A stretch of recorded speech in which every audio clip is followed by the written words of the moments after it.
We just had NXT Gold Rush week 1 and man, what a good show this was. First of all, I want to say I love whenever NXT goes on the road.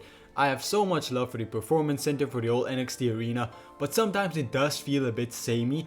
It's really nice to have a different atmosphere, a different crowd. Hell, the crowd was very lively tonight and I really appreciated that.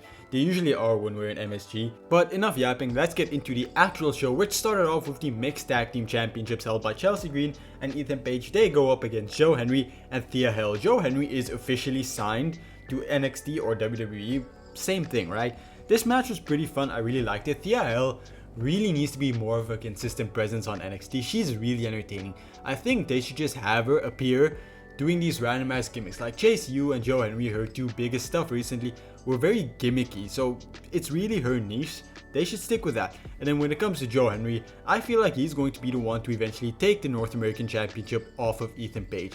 It feels very fitting. It feels like they're kind of setting up Ethan Page to eventually go up to the main roster and join Chelsea Green's group. Now, the result of this match is Chelsea Green and Ethan Page retaining. A very solid result. We can talk about that more in a bit later, but I'm really happy with this. And again, like I said, I think Joe Henry is being set up to take that championship. It makes sense. We go backstage where Lola Vice is upset. She feels like she and Mr. Iguana should have been challenging for these belts tonight, and she's talking to Jordan Grace, saying Jordan Grace should have been the Knockouts champion.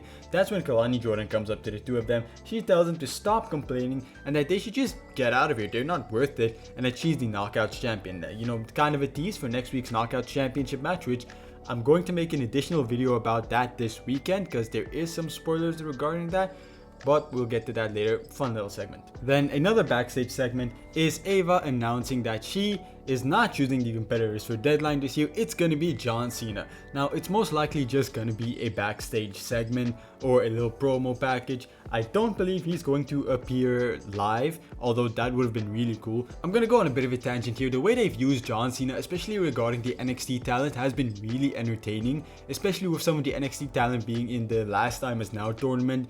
The next Saturday night's main event is going to be NXT versus main roster talent, and then him here to announce the Deadline talent. I feel like it's really cool. I wish they kind of did that more. They really ruined his reign, but that's, you know, his final run in WWE, but that's a whole nother video for a whole nother time. Just saying, I am really excited to see who he picks. I wonder if they told him who to pick or if he could actually pick whoever he wants. I kind of hope he could pick whoever he wants because that would be kind of interesting to see. Tavion Heights is interviewed in the crowd, but then he gets attacked by Josh Briggs. They literally brawl all throughout the night in various different places. And again, I really wanted this feud to be over last time. I'm not particularly interested in this. I like Tavion Heights. I like Josh Briggs. I feel like both these guys have something, but putting them in a feud together, it hasn't really clicked for me. I'm happy we get, you know, mid-card feuds. I'm happy they're actually building up the men's division because it's really lacking in star power, but I'm not particularly interested in seeing these two guys go at it one-on-one. Blake Monroe then successfully defeats Sol Ruca to retain her championship. This to me was match of the night.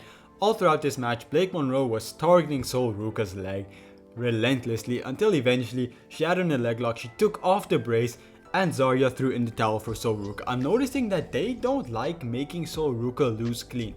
Like, she lost both her championships due to this injury, quote unquote. I'm assuming it was a real injury, just not as serious as they made it out to be, as just a way to get the belts off of her. And then they also didn't make her lose cleanly, so they're really protective of her, which makes me really excited for her future because I like Sol Ruca a lot, and them protecting her so much is good. Blake Monroe, ever since she's got to NXT, has also been incredible. Her reign so far has been very fun, but particularly with Zarya, like, it seems, look, I get what they're doing, they're building a story, but it seems very out of character for her to throw in the towel for Sol Ruca.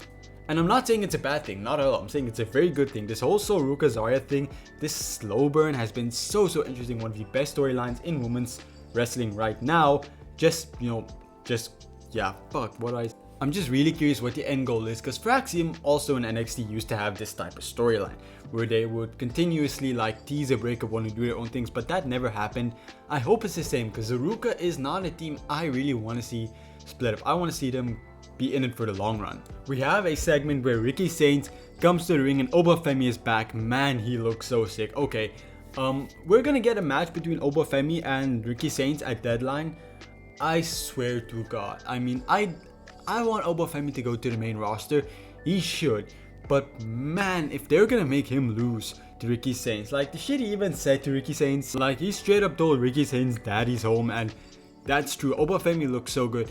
No way am I going to accept Ricky Saints defeating Femi twice. Hell, if you need to have Femi go up to the main roster with the NXT Championship, similar to what Kevin Owens did way back against John Cena, I would be down for that. It's just Femi cannot lose to Ricky Saints. Ricky Saints is good, but Femi is just a different tier. Now Trick Williams, he's like that little cousin that tries to involve himself in everything and anything. He comes down, but he gets jumped by Miles Bourne from behind. So it looks like we're getting a feud between Trick Williams and Miles Bourne. And at that point, cool, good for Miles Bourne. Just bring Trick Williams up. Help reunite the Trick Mellow Gang on SmackDown. I don't want to see that. Do something, just call him up. He really has nothing left to prove on NXT anymore. We get this little package about Shiloh Hill, which is really entertaining. I've been waiting for Shiloh Hill to appear on NXT. It's way overdue for him, so hopefully he debuts soon. Hopefully we don't have like weeks and weeks of packages. I'm assuming he's probably gonna arrive somewhere around Deadline. Maybe he will make his debut at Deadline. Oh, Loki. Making Shiloh Hill win Deadline would not be a bad decision at all. But then let's get into the final two matches. Darkstate defeats Javon Evans and Leon Slater, and this is a result I cannot get down with. Darkstate is just so boring, and everybody agrees. Leon Slater and Javon Evans, they're such an exciting tag team. They're the future of wrestling. But man, how do I defend this? Like, I can defend Tatum Paxley losing the championship. We're getting to that in a bit. I can't defend this. Like, there's just, in no way in my mind does it make sense. Darkstate are the most boring faction NXT's probably ever seen. Hell, Javon Evans and Leon Slater should have just taken these NXT Tag Team Championships. What more is there to say? A good match, shitty ass result. Then, Tatum Paxley loses the NXT Women's Championship right after Izzi Dame betrays her. And I've seen a lot of people not really down on this result. Let's talk about Jacy Jayne winning first.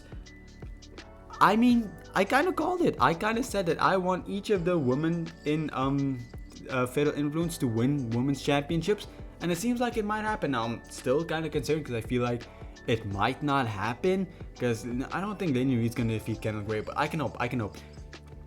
And then on the other hand, I don't really mind Tatum Paxley. She had the championship. It was a nice little reign. There's a lot I wanted to see more of it, and I can see why people are upset with it. But I'm fine with it. It's not the end of the world. Tatum Paxley is really good. They've shown that they care about her. They've shown that they've given her opportunities. And while she was champion, it was great. I feel like it was always going to be Izzi Dame betraying her. And having it happen this way, it's really effective. It really makes Izzi Dame a mass heel. Because look at it out of this perspective. If Tatum Paxley had a 5-6 month reign and Izzi Dame turns on her, then sure, people would have been pissed at Izzi Dame, but now Tatum Paxley only had a 1 month reign, right? She didn't even get to do everything fans want to see. People really want to see her as NXT champ. Now Izzi Dame took that away from her. Izzi Dame's gonna get booed out of the fucking building next time she appears. So that's why I think it's not that bad of a result. I can get behind it. So if I had to give Deadline a rating, I'm gonna say it was a 9 out of 10. It would have been the perfect show if Javon Evans and Leon Slater just won those tag team championships. I mean, the show was perfect. I loved all the results. Every match felt unique, felt good. It felt like we were building towards something. I just can't get behind Darkstate anymore. I feel the same way I feel about Ricky Saints with them. Jordan Grace has kind of won me over the last couple of weeks. But Ricky Saints, I'm still not down on him. And then, when it comes to Darkstate, there's nothing for me. I don't feel anything towards them. I don't like them. It's just, I feel nothing towards Darkstate. So if you like this video, please like and subscribe. I cover NXT and Evolve every single week. I cover TNA, but that might not be going on forever. So if you like that kind of stuff, not main roster WWE stuff, but kind of adjacent stuff, I'm the channel for you. I also cover PUWF, a podcast with them, every single Thursday night, so you should tune into that if you like that. So leave a like, subscribe, and I hope to see you again soon. Goodbye, everyone.